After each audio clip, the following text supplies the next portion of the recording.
just outside the top 10 into third place overall. And here is when Landa really tried to split this group. Mollema dropped back as well.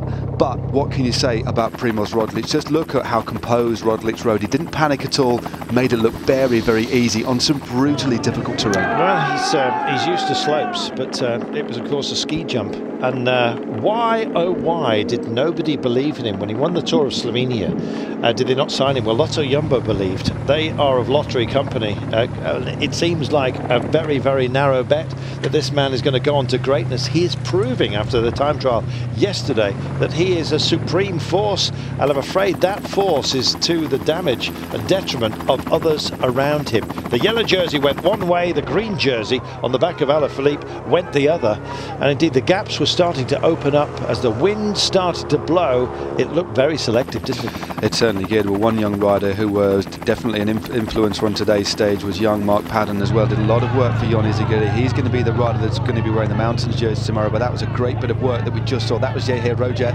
Rojas, who came to a halt leading Mikel Landa, but this was Julian Alaphilippe. Not so used to seeing. He's been riding so strongly over the last few days. His head bowed.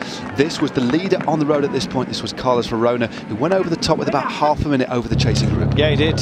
So he'd been brave after an argument with Omar Freire about work rate. Freire had been busy hiding, and in fact on the approach he had another argument with Verona, and indeed everybody else. He said, no, after you, I'm going to just rest up a bit. He did his work, but he did it, he crafted it, let's put it that way. Some might say craftily so, but you know what? That's about winning stages, and he's very good at it. The chase group, which included Nairo Quintana found himself just sitting in. He had the ultimate excuse, and that was that Mikel Landa was up the road.